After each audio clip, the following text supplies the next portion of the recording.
meletakkan pondasi atau mengubah strategi, mengubah gaya main, terutama ketika menyesuaikan dengan pemain-pemain yang ada sekarang. Teja bagus, tapi kalau untuk permainan build up, nah di situ mungkin Teja yang gaya permainannya si Ben Hartman maunya build up dari bawah. iya, build up dari bawah, striker yang lebih tajam gitu ya dibandingkan dengan pemain-pemain yang ada sekarang gitu.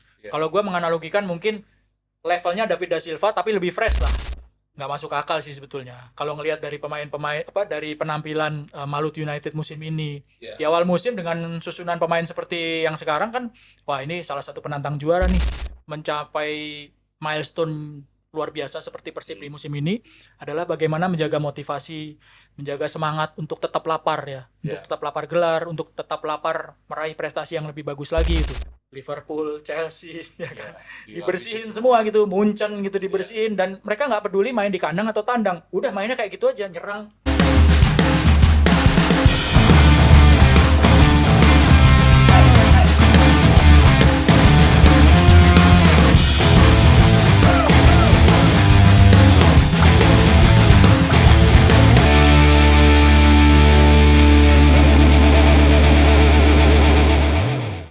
Halo anak Zona, senang sekali kita bisa ketemu lagi di podcast Zona Bola, tempat dimana kita nggak cuma ngomongin skor dan juga hasil, tapi juga masuk ke dalam cerita, statistik, dan semua hal yang menarik yang terjadi di dalamnya.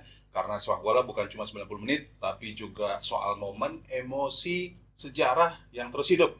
Jangan lupa juga untuk kunjungi situs zonasport.id tempat kita menulis. Kemudian juga follow sosial media kita, terutama di Instagram, TikTok, dan juga YouTube ya. Follow, like, share, komen, dan kasih kritikan masukan. Yang kemarin juga udah terima kasih ya buat anak Zona yang sudah memberikan masukan buat kita semua. Dan ini mudah-mudahan untuk bisa memperbaiki dan juga menambah kemampuan dan juga analisa-analisa kita ke depan. Dan podcast Zona Bola ini didukung sepenuhnya oleh Bicara Bola dan juga studio LMS Bintaro. Udah bareng gue Ben Harsitorus, ada Erwin Fitriansyah. Win. Ya. Akhirnya ya. Akhirnya apa nih? Menuju ujung dari kompetisi. Akhirnya kita. Akhirnya selesai juga. Akhirnya selesai juga. Dan kalau kita bicara Persib, ini terbaik di era kompetisi modern, Win. Dengan hat-trick gelar pertama untuk pertama kalinya ya, hat-trick di kompetisi modern. Kemudian juga ini di 3 format berbeda. Ada Liga 1, fase Championship, sama di Super League.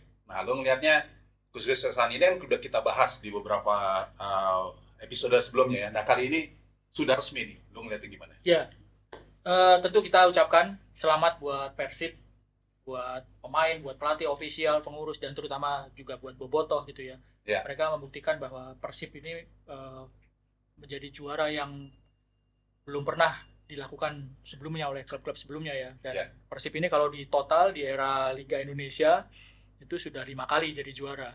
Yang pertama kan waktu Galatama sama Divisi Utama digabung, waktu zamannya Coach Indra Thohir, itu agak flashback sedikit nggak apa-apa ya. Nggak apa-apa yang dong. Pertama juara waktu Liga 1, Liga Indonesia pertama Indra Thohir, dan yang istimewa waktu itu Ben adalah semuanya pemain itu adalah pemain Indonesia gitu, nggak ada pemain asingnya. Persib itu satu-satunya. Padahal regulasinya udah ada ya? Udah ada. Boleh, ya? 3 waktu itu 3 biasa, ya? untuk menarik minat penonton gitu ya, mengangkat kualitas dari kompetisi, harapannya seperti itu. Tapi Persib waktu itu mengandalkan pemain-pemain lokal. Robi Darwis, Sutiono Lamso, Keke Zakaria, Yudi Guntara, Yusuf Baktiar. Jadi semuanya pemain lokal dan menjadi juara di era Liga Indonesia pertama. Itu luar biasa sih. Iya lah, luar biasa. Gue waktu itu masih jadi supporter gitu, masih jadi penonton gitu ya. Terus nonton tuh Persib. Yang gue ingat semifinal gue kan nonton tuh lawan Barito. Itu Senayan kan full, Senayan lama ya, bukan Senayan yang udah baru tuh. Itu penonton Persib waktu Persib main itu lompat-lompat di atas, terus baik geter di bawah itu. Oh, yang tribun atas. Iya. Tuh gitu yang masih model kayu panjang kan. Belum yang belum ada single seater Senayan lama, GBK lama gitu. Yang di bawah itu excited sambil takut juga. Wih, ini jangan-jangan ambruk ya. Karena getarannya itu sampai kerasa ke bawah, yang tribun bawah. Berarti gitu. Bangunnya luar biasa ya. Ya, bangunan lama kan itu. 62 ya. Rusia ya, arsitek Rusia. Uni Soviet waktu itu ya. Dan kalau dilihat arsiteknya Senayan itu kan nggak ada Iya, pilarnya. angkanya ya, pilarnya. Jadi nostalgia di waktu itu, dan yang era Firman Utina yang lu tadi 2015 sebut ya. yang format turnamen ya waktu Iya. itu ada finalnya, terus dan 3 kali ini. Nah, yang menarik adalah di musim ini Persib kan sama seperti dua musim sebelumnya gitu, bahwa mereka harus membagi konsentrasi di level Asia. Iya. Ya, mereka juga kehilangan banyak pemain, ada 6 sampai 7 pemain Cuci ya. gudang ya. Cuci gudang. Sampai manajemennya aja cuci tuh, ya kan? Iya.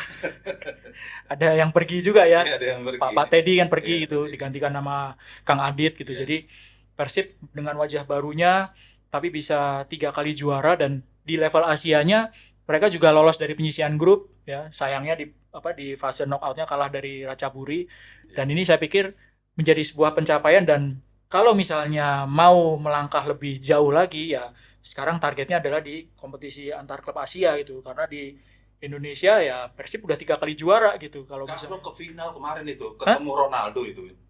Iya kan? Al Nassr Iya, Al Nassr, karena kan timur sama barat ya kan, Iya. di format ACL 2 kan. Al Nassr di barat, Barat ya. ya, di Asia Barat. Iya, kalau lolos tapi harus ngalahin Gamba Osaka. Iya. Akhirnya Ronaldo pun juga nggak juara ya. Nggak juara. Di Dan ACL itu kan dia sudah nggak pernah kalah tuh. Mainnya di Riyadh, main di kandang sendiri, ini stadionnya Al Nassr kan. Iya. Tapi nyatanya nggak menang. Kalahnya di sana juga. Iya. Jadi overall memang Persib membuktikan, dan lebih berat sih kalau menurut gue dibandingkan dengan musim lalu perjuangannya Ben. Karena kalau di musim lalu kan sebelum 3 pertandingan sebelum selesai kan udah ada pasti kepastian juara. juara. Terus kalau di musim ini sampai pertandingan terakhir lah ya, secara matematis Borneo juga masih ada peluang gitu. Dan kalau ditarik lagi agak ke belakang, di 3 pertandingan sebelumnya juga Persija masih ada peluang meskipun tidak besar gitu ya. Ya. Itu sih Ben. Ya, karena di pertandingan 3 terakhir Persija kesandung kalah kan. Iya. Baru di 2 pertandingan terakhir mereka meraih kemenangan. Nah, kalau berbicara Persib nih, Win. Terakhir kali Persib kalah kan lawan Malut 14 Desember 02 ketika itu di Ternate. Di sana ya. Terus juga di level Asia lawan Ratchaburi ya kan, di fase knockout yang tadi lu bilang di Dragon Solar 03 ya. Itu terjadi 11 Februari. Jadi setelah itu memang udah gak pernah kalah nih Persib. Walaupun sempat tersandung lawan Arema dan lawan Bayangkara di Lampung. Draw ya. 2 draw. Waktu Bayangkara menang Ben. Berbalik. Ya. Comeback. Comeback. 4-2. Tinggal 0-2 jadi 4-2. Nah, ini kalau lu lihat dengan sempat 2 kali draw juga kan. Lawan Dewa. Iya. Dewa sama Arema baru sempat ketinggalan dibalik ya. Iya. Nah, ini lu ngelihatnya apa sih faktor-faktor yang membuat Persib bisa jaga pace-nya mereka, karena Borneo juga kan tahun ini sebenarnya kalau nggak kesandung pertandingan terakhir Peluang Persijap yang mereka kesandung ya. Dan iya Persijap ya. Di 2 pertandingan. Di pertandingan terakhir sampai 7-1 kan rasanya ini ritmenya Borneo nih, Win. Ya, apa sih yang bikin lo lihat seperti ini Persib? Ya, Persib yang pertama ada beberapa faktor sih ya. Kalau menurut gue, dan pasti teman-teman anak zona setuju, Boyan Hodak. Dia meletakkan pondasi atau mengubah strategi, mengubah gaya main, terutama ketika menyesuaikan dengan pemain-pemain yang ada sekarang, dengan pemain yang di musim lalu pergi, terus pemain sekarang. Gue ngelihatnya sih ada perubahan dari gaya main gitu ya.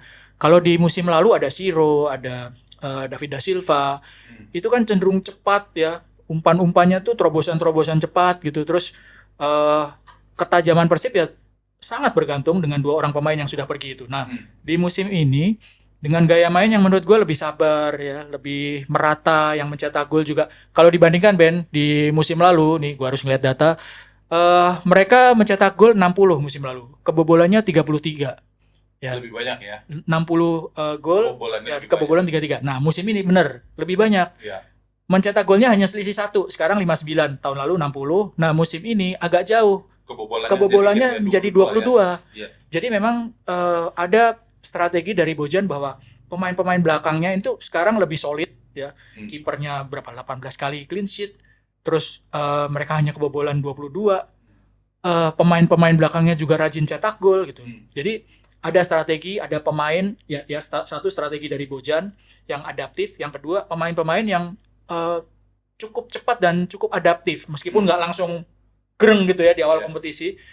Terus yang ketiga adalah bagaimana mental. Ini harus kita akui. Di akhir-akhir itu kan juga Persib mengalami sempat agak goyah waktu kalah lawan ditahan imbang Dewa, ya kan, Arema. Yang Sementara paling dramatis itu lawan PSM, cuy. Oh iya. Iya kan, betul. Iya. Iya kan? Jadi Tandang ke Pare-Pare. betul. Jadi ada 2 pertandingan ketika mereka tersendat dan Borneo-nya kan ngejar. Iya. Nah, itu mental sih kalau gua ngelihatnya mental. Lawan PSM di Pare-Pare nggak ada yang nyangka gitu ya. Setelah menit 90, nih seri kayaknya nih. Sementara di Jepara juga Persija lawan Borneo seri kan. Iya. Oke lah sampai pertandingan terakhir.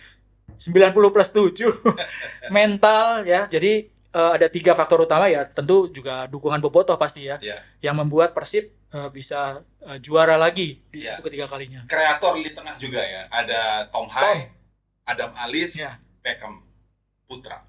Ini secara catatan juga luar biasa kan. Iya. Karena kalau kita lihat juga terutama di tikungan terakhir, kalau kita menganalogikan ini lomba Balapan ya, balapan. balapan di tikungan terakhir itu peran pemain-pemain di posisi itu tuh Iya. yang mulai penting. Nah, kalau lo ngelihatnya ini dengan performa tadi secara statistik Teja Pakualam kan secara mengejutkan juga sebagai penjaga gawang lokal yang akhirnya dipercaya Persib Iya. untuk bermain penuh. Padahal dia kan bukan pilihan utama Betul. waktu awal kan, tapi nyatanya tidak kebobolan, bukan tidak bobolan paling sedikit 22. Tapi yang menjadi penjaga gawang terbaik adalah Nadeo yang terpilih. Ini juga terus juga tidak dipanggil ke Timnas. nasional. Ya. Nah, lu lihatnya ini cuma masalah momentum aja, Teja nggak dipanggil, atau memang karena ya kalau berbicara statistik yang fair, ya memang Nadeo gitu yang Ya. lebih bagus. Lu ngerti gimana nih?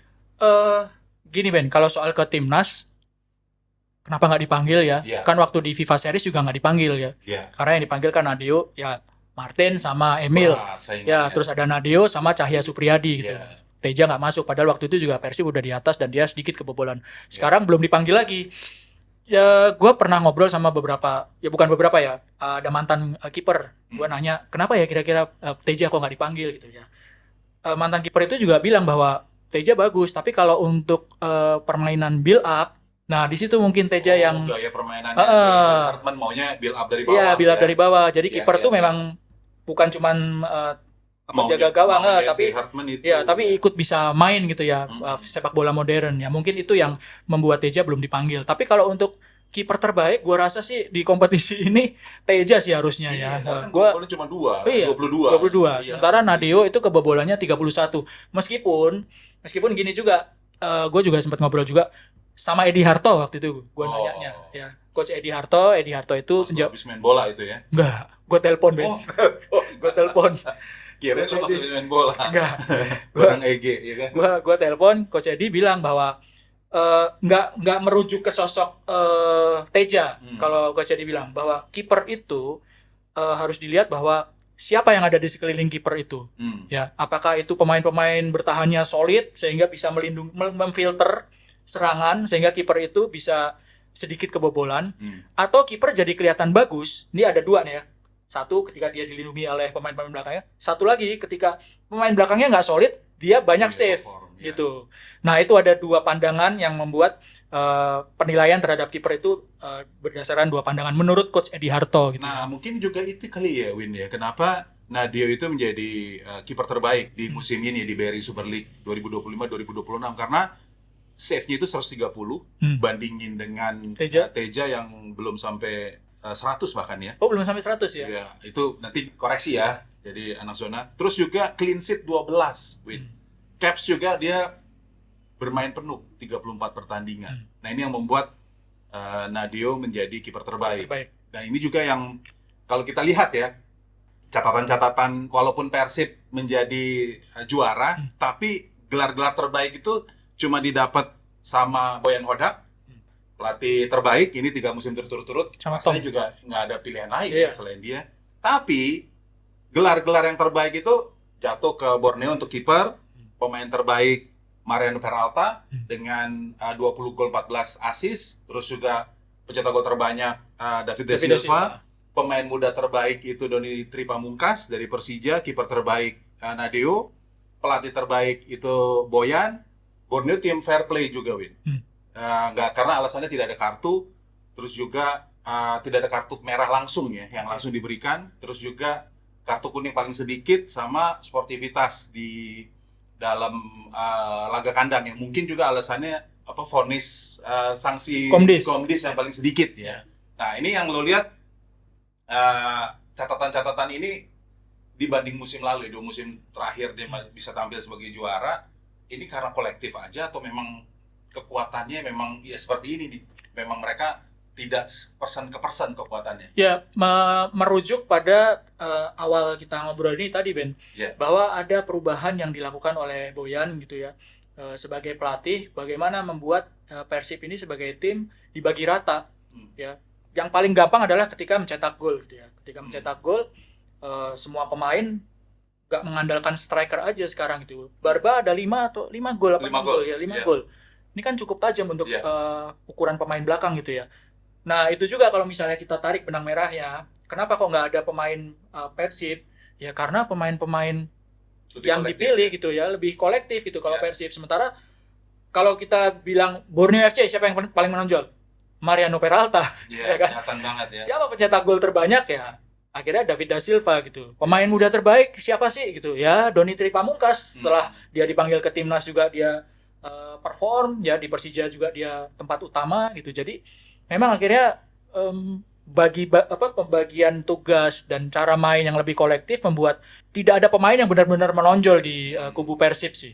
Kayak musim lalu Tyran Delpino, ya kan, dia kayak sentralisir kekuatan di Tyran. 2 musim lalu ada duo DDS sama Ciro Alves yang masing-masing cetak 30 gol sama 14 gol. Jadi memang ini lebih kolektif ya. Dan ini juga menegaskan juga nih Win, dengan cari catatan lo, memang kalau gue perhatiin ya, sebagai pelatih yang merangkap manajer yang ada di BRI Super League itu nggak banyak. Salah satunya ya Boyan Hodak, karena waktu keputusan awal musim kan sebenarnya secara manajemen David da Silva, terus juga Ciro Alves, Gustavo Franca, Nick Kuipers, kemudian Edo Febriansyah, itu juga pemain yang sebenarnya masih masuk di manajemen. Tapi karena Boyan Hodak mau refresh, akhirnya keputusan itu diaminkan ya. Ini yang membuat juga kayaknya ini agak beda nih keputusan-keputusan bursa transfer yang nggak seperti di Persib. Kan ada juga nih tim-tim besar di Indonesia yang pelatih itu nggak bisa ngapa-ngapain, Win, ya kan? Dia ya udah, manajemen mau datengin siapa ya udah gue pakai nih pemain yang didatengin manajemen. Nah ini enggak nih Persib. Terus kalau sekarang nih Win, dengan rataan pertahanan tadi jadi modal besar ya, distribusi gol kalau lo lihat ini masih menjadi PR nggak ke depan buat Persib? Kalau untuk di Liga Super sekarang ini menjadi bukti bahwa barisan depan nggak ada pemain yang di jajaran atas top scorer gitu, tapi nggak masalah, bisa jadi juara gitu kan, dengan cara membagi peran untuk mencetak gol bahkan ke pemain-pemain belakang gitu ya, nggak cuma pemain tengah. Tapi kalau misalnya mau naik ke next level, dalam hal ini ke antar klub Asia, ini bisa menjadi masalah gitu. Ketika secara logika aja, ketika main di level Asia ya lawannya adalah juara-juara gitu, nggak ada tim yang calon degradasi, nggak ada tuh di level Asia. Dan secara logika ya pasti strikernya akan menghadapi pemain-pemain belakang yang kelasnya juga kelas juara gitu. Ini menurut gue bisa menjadi evaluasi, menjadi PR bagaimana untuk menemukan striker yang lebih tajam gitu ya dibandingkan dengan pemain-pemain yang ada sekarang gitu. Kalau gue menganalogikan mungkin levelnya David da Silva tapi lebih fresh lah gitu ya, yang ketajamannya seperti David da Silva tapi orangnya lebih fresh gitu, yang belum diketahui gaya mainnya seperti apa. Cuma kan tantangannya gini, ketika datang ke Persib ya dia harus adaptasi lagi gitu. Apakah ngambil pemain yang sudah ada di sepak bola Indonesia gitu ya, David da Silva ditarik lagi misalnya seperti itu gitu, tapi kan perlu ada konsistensi, perlu ada yang lebih fresh sih kalau menurut gue. Jadi artinya Andrew Jung 12 gol, William 9 gol, Ramon Tangki 8 gol. Buat lo, kalau kita mau berbicara di level Asia kayaknya belum ya. Kalau seperti kemarin belum. Kecuali kalau misalnya Ramon atau Andrew gitu bisa lebih tajam lagi gitu. Jangan lupa juga Anak Zona podcast ini didukung sepenuhnya oleh Bicara Bola dan juga studio LMS yang ada di Bintaro. Jadi Anak Zona googling cukup dengan LMS Bintaro itu akan kelihatan. Salah satunya ini studio yang kita pakai ini ya, suasananya sangat nyaman, enak banget. Terus juga sama editornya luar biasa. Wah, halus pisan. Halus pisan itu editornya. Oke Win, kalau kita lihat dengan skor aneh nih di laga terakhir Malut lawan Borneo ya, bermain di Segiri. Kalau bisa berbicara Malut ini kan sebagai kekuatan baru di BRI Super League. Ini sebenarnya salah satu kekuatan lah ya, tapi kok bisa kalah ya sampai 1-7. Dan bahkan sebelum pertandingan itu sudah ada desas-desus yang nggak enak ini Win. Gawangnya nggak ada, terus juga pemain asing yang baru di bedol desa dalam tanda kutip dari Persib juga nggak ada. Dan ini kan sesuatu anomali lah ya. Nah, lo ngelihatnya ini apakah cukup elok nih kalau kita berbicara perubahan yang sudah banyak dilakukan oleh I-League sebagai operator liga, mengadakan VAR, terus juga memasukkan wasit asing, ada beginian nih yang terjadi. Kalau mau dilihat dari sudut normalisasi atau pertandingan yang normal lah ya, pertandingan yang normal yang harus kita acungi jempol pertama adalah Persijap. Ketika main di kandang Persib, mereka tetap main fight meskipun tahu bahwa udah aman dari degradasi gitu ya. Persib nggak mudah juga dan akhirnya nggak bisa mengalahkan Persijap dalam 2 pertandingan gitu ya. Khususnya di pertandingan terakhir ketika main di hadapan penonton yang udah siap selebrasi, Persijap harus diacungi jempol. Nah, kalau kita beralih ke Stadion Segiri dengan skor 1-7, nggak masuk akal sih sebetulnya. Kalau ngelihat dari pemain-pemain dari penampilan Malut United musim ini di awal musim dengan susunan pemain seperti yang sekarang kan, wah ini salah satu penantang juara nih. Selain Borneo, selain Persija atau Dewa gitu ya. Dan 7-1 itu bukan hal yang normal di akhir kompetisi. Terlepas dari ada 8 pemain atau 7 pemain inti yang nggak main gitu ya. Saya pikir ini harus dijadikan warning sih ya. Evaluasi ya. Karena pertemuan terakhir di Giaraha Malut menang 3-2 ya. Kemudian juga kalau berbicara absen di depan itu Taren sama Ciro absen. Yakob sama Yance akumulasi kartu ya kan. Poros asing lini belakang Alan Bernardon absen. Angulo absen dan Lucas Cardoso juga absen. Nah, jadi memang betul tadi yang Erwin bilang ini memang harus ada perbaikan, kemudian juga harus coba sedikit lebih logis lah ya. Karena ini kekalahan yang betul-betul sangat parah ya. Dan sedikit mencederai lah apa yang udah diusahakan oleh I-League dan juga Federasi PSSI untuk bisa memperbaiki liga kita, dan nyatanya memang masih ada nih riak-riak yang cukup mengganggu yang nggak enak banget ya ngelihat. Kita kan ada screen yang barengan tuh kan. Nonton Persib ada. Ini kok golnya cepet banget gitu. Yang di screen City cepet banget golnya. Nah, kalau ke depan nih Win, ini kan Boyan Hodak sudah 3 trofi berturut-turut ya. Gimana lo lihatnya? Mencapai milestone luar biasa seperti Persib di musim ini adalah bagaimana menjaga motivasi, menjaga semangat untuk tetap lapar ya. Untuk tetap lapar gelar, untuk tetap lapar meraih prestasi yang lebih bagus lagi itu. Tapi kan ini juga korelasinya dengan bagaimana manajemen untuk mempersiapkan tim. Dalam hal ini adalah tentu ada korelasinya dengan bagaimana manajemen menyiapkan dana untuk membangun tim. Ya kan, bagaimana keseriusan dari manajemen setelah 3 kali juara, apakah rasa lapar untuk gelar ini buat pemain, buat manajemen, buat pelatih, apakah tetap ada? Itu kan yang menjadi PR Ben. Karena kan udah 3 kali juara nih, udah ngelewatin tim lainnya gitu. Terus apalagi yang akan dikejar gitu? Bali back to back, Teko ya. Bali ya, bukan tim lain gitu, Bali itu. Jadi bagaimana lapar gelar itu masih bisa dihadapi oleh Persib. Dan yang harus realistis kan gini, mau gaspol di Asia, apakah bisa mengatasi tim-tim dari Korea, dari Jepang, sebelum nanti misalnya ketemu dari Asia Barat, itu kan yang juga harus realistis gitu kan. Karena kan dananya juga bukan cuma nyiapin tim aja gitu. Bagaimana dalam kompetisi itu dana keluar itu kan nggak akan kurang dari 1M itu. Jalan-jalan satu pertandingan itu. Ya, jalan-jalan dalam laga away. Ditambah juga operator Win.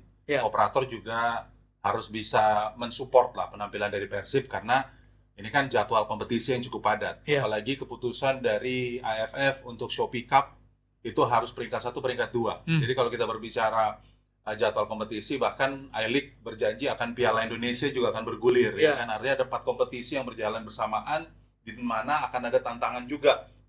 Agenda-agenda politik, agenda-agenda keagamaan, ditambah juga dengan klausul-klausul lain yang membuat rasanya I-League sebagai operator tuh harus cepat ya meresponnya. Iya. Karena itu terjadi juga sebenarnya anak zona di tim-tim ataupun di kompetisi-kompetisi lain di mana klub-klub yang berkompetisi dengan level yang lebih tinggi itu diberikan keleluasaan jadwal kayak di Vietnam, di Kamboja, di Thailand itu diberikan kompensasi ya. Ya. Ada bergeser, bahkan tim yang akan dihadapi itu harus bisa nerima perubahan-perubahan itu. Nah kalau dilihat nih Win ya, dari beberapa titik yang ada di kekuatan SIS saat ini ya, dari Persib ya, mana aja sih yang menurut lo yang harus diperbaikin kalau kita berbicara di Asia bagi Persib? Lini depan. Udah pasti Lini kan? depan ya, yang pasti udah di lini depan. Ya. Gue nggak bilang bahwa yang ada sekarang jelek gitu ya, Ya. karena nyatanya mereka bisa membawa Persib menjadi juara gitu. Tapi sekali lagi kalau juara di Liga 1 di Indonesia, oke sudah terbukti. Tapi kan levelnya sekarang di Asia gitu ya. Dengan pemain depan yang ada sekarang terbukti memang Persib masih belum bisa untuk melewati hadangan tim sesama Asia Tenggara ya. Ya. Itu aja belum bisa gitu, lawan Ratchaburi kalah gitu ya. Ya. Tersisih gitu. Jadi lini depan mutlak harus diperbaiki. Di belakang kalau misalnya ada pemain yang levelnya 11-12 dengan Barba atau Julio Cesar akan lebih bagus gitu.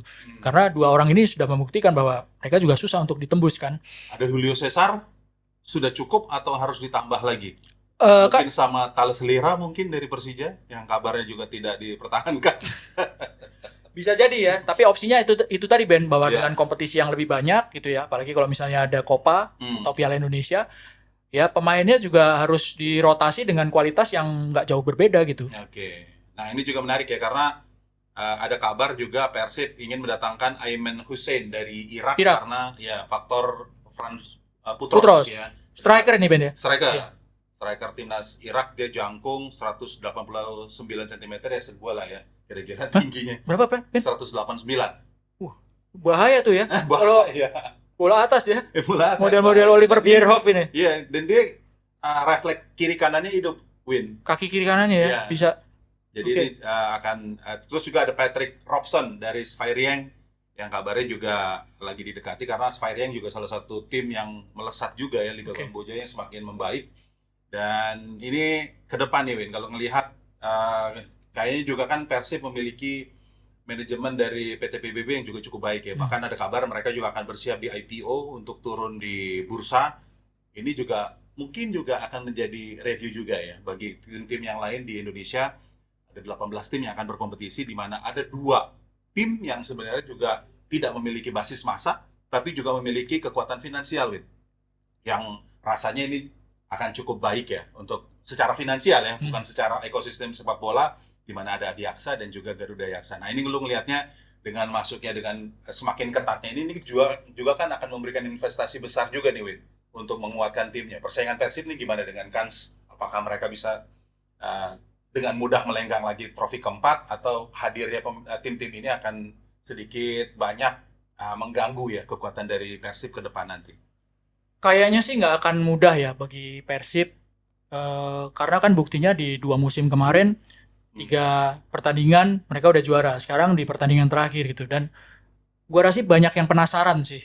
Masa Persib lagi gitu ya. Tim seperti Malut atau Dewa gitu. Jadi target ya untuk dikejar sekarang ya. Persija, Persebaya itu mungkin menjadi salah satu kontender atau penantang Persib yang nggak mudah gitu ya untuk dihadapi di kompetisi musim depan.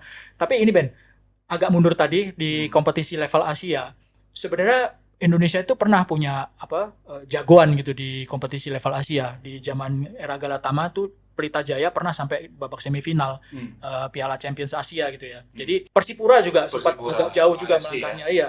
Jadi Madura ya. Semifinal juga. Betul. Jadi ada milestone juga yang kayaknya bisa dikejar juga sama Persib. Masa nggak ada sih yang bisa ngelewatin atau nyamain lagi gitu kan. Ya itu tadi bahwa di kompetisi lokal Persib akan menghadapi, feeling gua gitu, akan menghadapi tim-tim yang penasaran. Pinisirin.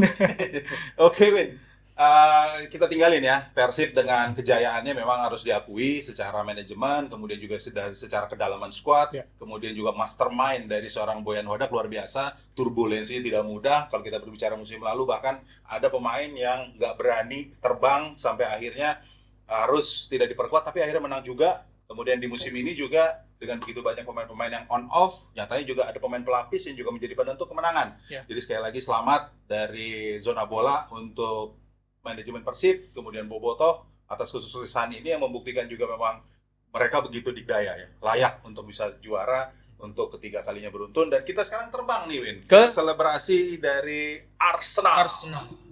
Ini sesuatu yang gua sih respect buat Arsenal dengan catatan mereka 22 tahun menunggu cukup lama, dan ini juga kan satu telur pecah buat Arteta. Lo lihatnya gimana? Setelah 6 musim ya, Arteta menunggu ya. 6 musim menunggu, dan Arsenal berhasil membuktikan bahwa mereka stabil di kompetisi ini.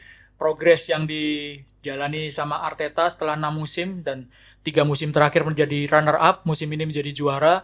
Gue pikir sih bukan kejutan ya. Maksudnya bukan kayak Leicester yang tahu-tahu juara gitu. Enggak, ini sebuah progres yang memang dijalani dan dilakukan oleh Arteta, dan cukup sabar fans untuk menunggu. Kan akhir-akhir ini juga akhirnya menjadi ada yang pro kontra gitu, Arteta ganti atau siapa. Tapi masalahnya kalau misalnya diganti, siapa yang ready stock gitu? Kan nggak mudah juga gitu. Ntar kejadian kayak Manchester United waktu ganti Sir Alex. Iya. Jadi memang sebuah hal yang wajar untuk diraih oleh Arsenal, karena memang mereka stabil di akhir musim. Terutama di akhir musim ada turbulensi juga setelah kalah dari Manchester City, kan sempat kan ya kalah lawan Bournemouth, kalahnya di Liga Inggris kalau di lawan City, dan membuktikan bahwa mereka pantas untuk menjadi juara. Oke, nah kalau dilihat dengan status mereka di Liga Champions, unbeaten, sampai final berhadapan dengan juara bertahan PSG dengan Luis Enrique, yang kabarnya juga Luis Enrique didekati oleh Manchester City yang sudah melepas Pep Guardiola. Jadi dengan kabar-kabar sedikit diganggu konsentrasi dari dari PSG dengan kabar-kabar ini, bagaimana langkah dari Mikel Arteta? Ini tantangannya nggak mudah karena belum pernah juara nih di Liga Champions. Terdekat adalah final 2006 ketika Thierry Henry ada di sana. Ya, 2006 itu 20 tahun yang lalu ya. Masuk final, kalahnya 1-2 lawan Barcelona. Kipernya kartu merah tuh ya, Jens Lehmann waktu itu. Iya. Gua ngelihatnya sih dengan keberhasilan menjadi juara Liga Inggris, ini tentu pasti akan membuat pemain-pemain Arsenal punya ekstra semangat, ekstra motivasi gitu ya.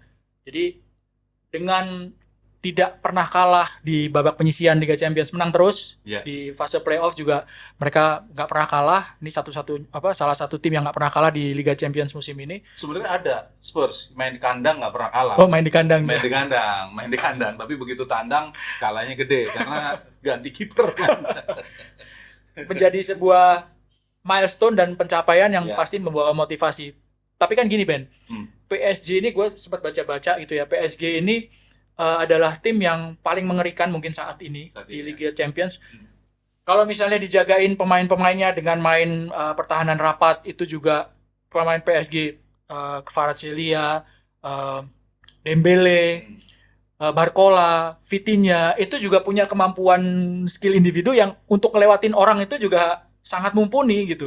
Skill individunya luar biasa gitu sampai sejauh ini. Jadi ini merupakan final yang menarik sih kalau menurut gue ya. Gimana Arsenal yang punya pertahanan yang rapat melawan PSG yang punya serangan yang dahsyat sih. Jadi PSG sudah nggak bisa lagi disebut jebolan dari Liga Kebon ya, Liga Petani ya.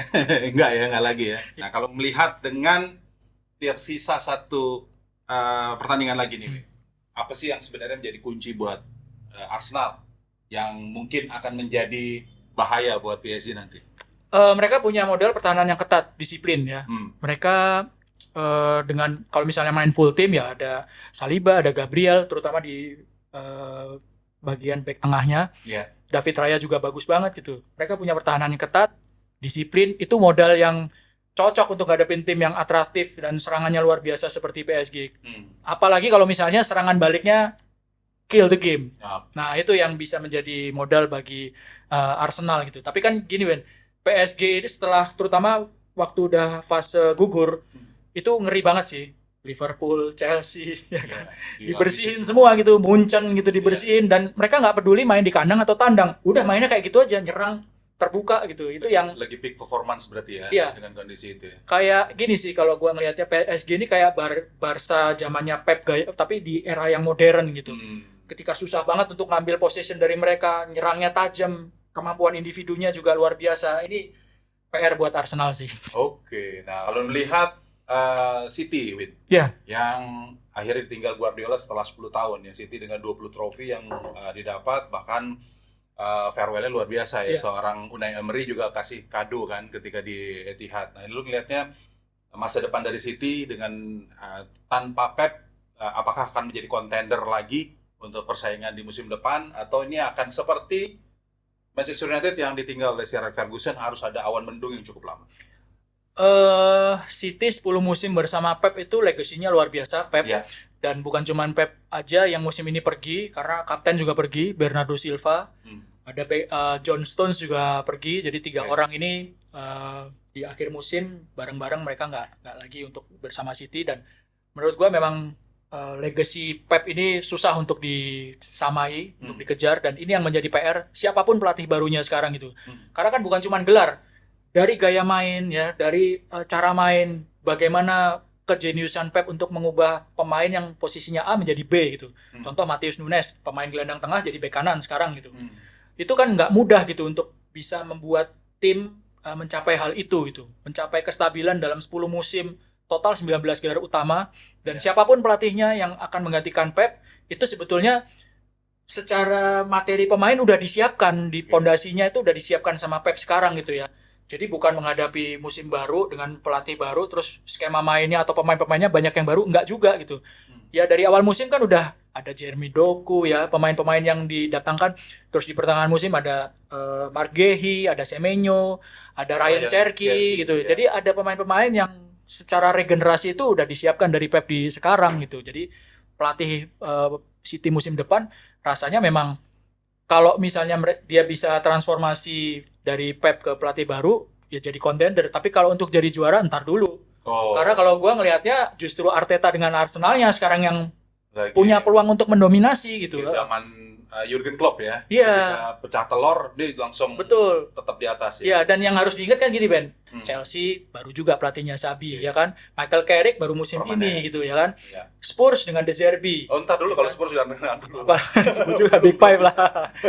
Liverpool apakah Arne Slot masih lanjut atau enggak gitu kan? Karena kan gosip-gosipnya ada Andoni Iraola. Iya. Ya kan? Yang last minute mungkin bisa jadi ya. Iya. Karena ini kan pertaruhan tiket Liga Champion kemarin kan. Betul. Jadi dengan klub-klub yang lain dengan pelatih yang baru atau yang sedang membangun, Arteta punya satu langkah ke depan karena dia udah punya 6 musim bersama Arsenal. Dan buat fans City gak usah bersedih ya, karena ada peran baru dari Pep. Dia sabatikal ya kabarnya ya. Apa ini Dia sabatikal? akan berhenti dulu sabatikal untuk nggak melatih, tapi dia jadi global ambassador untuk City Football Group.